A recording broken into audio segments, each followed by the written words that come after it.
اللہ تبارک و تعالی نے انسان کو پیدا کیا اور اس کے لیے کائنات کو بنایا، اور آسمان کو پانی برسانے کے لیے حکم دیا، زمین کو انسان کے کھانے کے لیے پھل اور سبزیاں اگانے کا حکم دیا، پیڑوں کو پھل پھول اور آکسیجن دینے کے لیے حکم دیا۔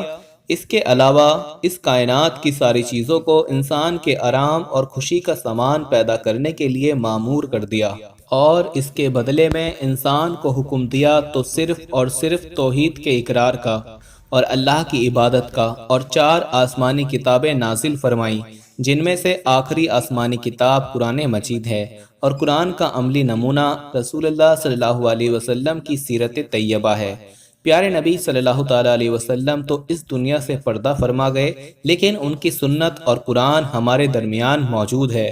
آپ صلی اللہ علیہ وسلم نے فرمایا کہ اے لوگو، میں تمہارے درمیان اپنی سنت اور قرآن چھوڑے جا رہا ہوں۔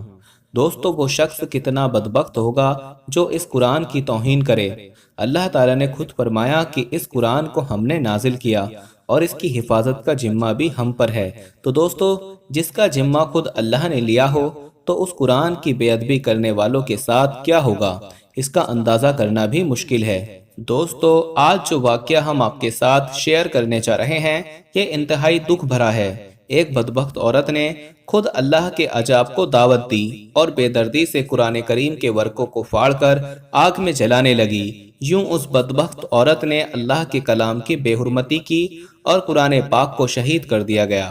دوستو، اس بارے میں تفصیلات سے آگے ویڈیو میں بات کریں گے، لیکن اس سے پہلے ہم آپ کو یہ بتانا چاہتے ہیں کہ ہمارے پاس بہت سارے ای میلز اور میسج آ رہے تھے کہ ہمیں شوگر کی دوائی بتائیے۔ تو اگر آپ کو شوگر کی بیماری ہے یا دھات کی بیماری ہے یا مردانہ طاقت سے ریلیٹڈ کوئی بھی بیماری ہے تو ہمارے پاس ان سب بیماریوں کی دوائی موجود ہے، جس سے آپ کی بیماری گارنٹی سے جڑ سے ختم ہو جائے گی۔ آپ کو صرف یہ دوائی ایک بار ہی منگانی ہوگی، ایک بار سے آپ کی دوائی سے آپ کی جو بیماری ہے وہ جڑ سے ختم ہو جائے گی انشاءاللہ۔ ہمارے جو عالم ہیں انہوں نے اس دوائی پر پڑھائی کی ہے، وظائف کی ہیں۔ تو اگر آپ دوائی منگوانا چاہتے ہیں تو ہم کوریئر سے آپ کے پاس دوائی بھیج دیں گے۔ دوائی کے پرائس بھی زیادہ ہائی نہیں ہیں۔ دوائی منگوانے کے لیے آپ اسکرین پر دیے گئے نمبر پر واٹس ایپ کر کے دوائی آرڈر کر سکتے ہیں، اور زیادہ جانکاری کے لیے آپ واٹس ایپ پر میسج کریں۔ دوستو، یہ لوگ قرآن کی بے حرمتی کرتے ہیں، مسجد کو جلاتے ہیں، مسلمانوں پر ظلم و ستم کے پہاڑ توڑے جاتے ہیں، لیکن تاریخ گواہ ہے کہ یہ سازشی لوگ آج تک کامیاب نہ ہو سکے، اور اسلام پہلے سے زیادہ مضبوط ہوا ہے۔ اسلام کے ماننے والوں میں روز بروز بڑھوتری ہوئی ہے، کیونکہ دین اسلام کو اللہ کی نصرت اور مدد حاصل ہے، اور یہی دین حق ہے، اور یہ اللہ کا پسند کرتا دین ہے۔ دوستو، کفار نے ہمیشہ سے دین اسلام کی راہ میں رکاوٹیں اٹکانے اور مشکلات پیدا کرنے کا کوئی موقع ہاتھ سے جانے نہیں دیا، لیکن ہمیشہ اللہ کی حکمت سے انہیں منہ کی کھانی پڑی ہے۔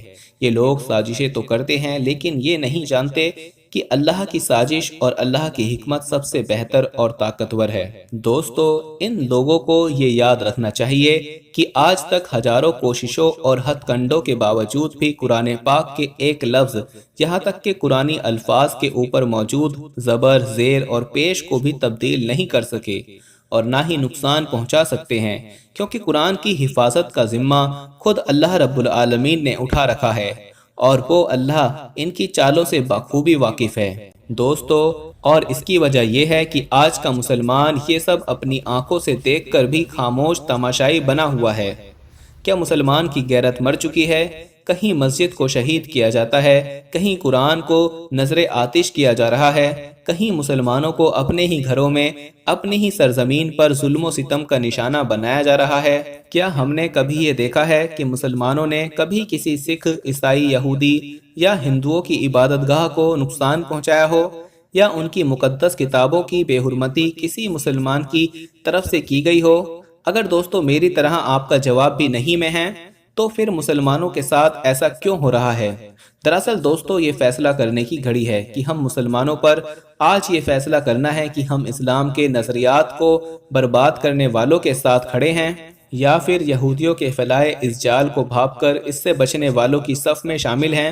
دراصل ہم سب کے لیے یہ اپنے گریبان میں جھانک کر دیکھنے کا وقت ہے کہ جب ہر طرف سے دین اسلام پر سازشی لوگ حملہ ور تھے، تو ہم کیا کر رہے تھے؟ ہم کیوں خاموش بیٹھے رہے؟ کیا ہم چند ارب ڈالرز کے بدلے اپنے ایمان کا سودا کر چکے ہیں؟ کیا ہمیں باحیثیت قوم خرید کر چپ کروا دیا گیا ہے؟ ذرا ایک لمحے کو یہ خیال تو کیجئے کہ جب روز محشر جناب رسول اللہ صلی اللہ تعالیٰ علیہ وسلم نے یہ سوال کر لیا کہ جب میرا دین اور میری سنت خطرے میں تھے تو تم کہاں تھے؟ تمہارا مال، والدین، اولاد، تمہارا جسم اور طاقت، یہ سب کس کام میں مگن تھے؟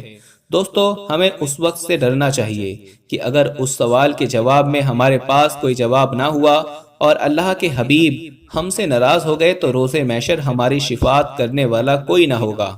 دوستو، ہمارا مقصد افراتفری پھیلانا یا آپ کو اکسانا ہرگز نہیں، بلکہ ایسا کرنے سے تو اسلام کا عالمی تصور بطور دہشت گردین اور انتہا ناپسند بنا کر پیش کیا جاتا ہے، بلکہ ہمیں تو اللہ کے قرآن کی تعلیمات پر عمل کرتے ہوئے اور رسول اللہ صلی اللہ تعالیٰ علیہ وسلم کی سنتوں کو اپنا کر اسلام کی ایسی تصویر پیش کرنی ہے کہ بے دین لوگ ہمارے کردار سے متاثر ہو کر فوراً اسلام قبول کر لیں۔ امید کرتے ہیں کہ ہماری آج کی ویڈیو آپ کو پسند آئی ہوگی۔